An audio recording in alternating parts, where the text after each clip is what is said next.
अखंडानंद सरस्वती जी के परमानंद नाम के एक मित्र थे।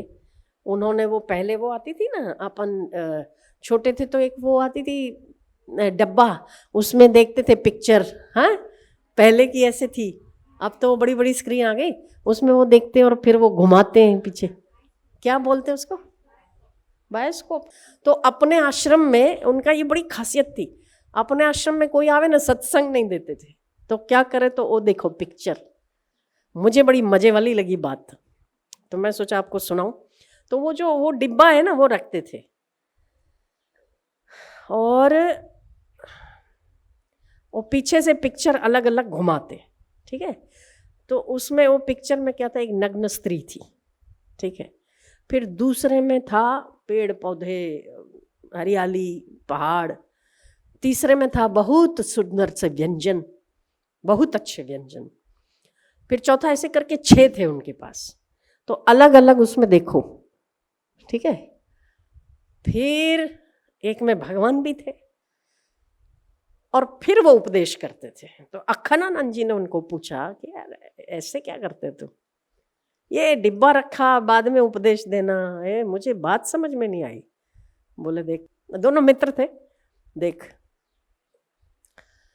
अब जिसकी बुद्धि वो नग्न स्त्री पे अटक गई, उसको उपदेश देके क्या करना है समझे, हाँ, उस पे अटक गई तो उसको उपदेश देके क्या करना है। जिसकी वृत्ति खाने से ऊपर नहीं आई, उसको देके क्या करना है। तो ये जो डिब्बे में जो ये देखते हैं ना, वो कितनी देर देखते हैं, उससे मुझे जजमेंट आता है अगली यात्रा क्या होगी। क्या महापुरुषों की दृष्टि होती है, अद्भुत है ना। कि वो व्यर्थ का उपदेश, व्यर्थ का मैं बोल के करूंगा क्या, उस पर लगेगी नहीं। तो वो देखते थे कितनी देर क्या देखा समझे आप, हाँ, कितनी कितनी देर किस किस को दिया, और जिसमें आदमी को अटक गया, मतलब जब भाग गई जो चीज, उसको थोड़ा ज्यादा देर देखेगा। और जिसको अच्छी नहीं लगी, जैसे वैराग्य है, स्त्रियों से भोगों से वैराग्य, वो ज्यादा देर नहीं टिकेगा, टिकेगा नहीं तो तुरंत दूसरे में देखा और ना ना ना ना, ऐसा होता है ना, जिसके अंदर का भाव होता। और जिसको लगे नहीं देखूं तो सही बराबर, तो उसको टिके आए। तो वो उनके देखने के समय की अवधि से जजमेंट लगाते थे, बेटा तू गया,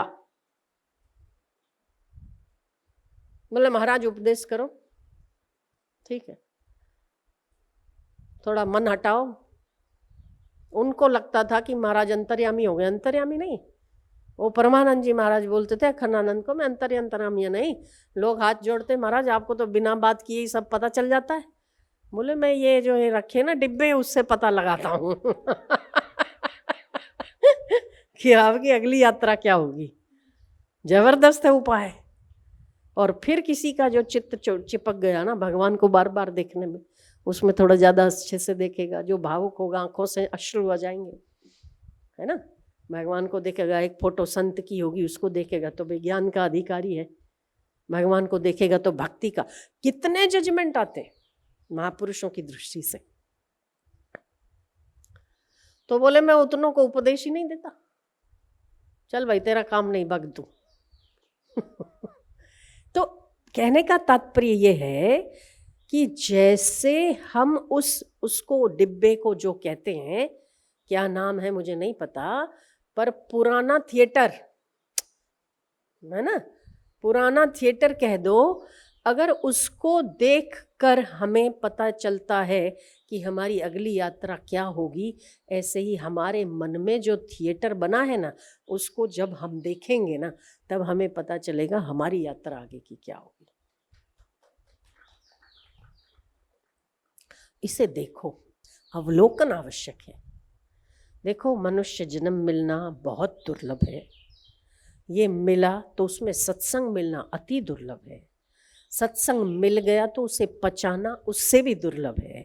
पर अगर संतों से या भगवान से प्रीति हो जाए तो दोबारा जन्म मिलना भी मुश्किल है।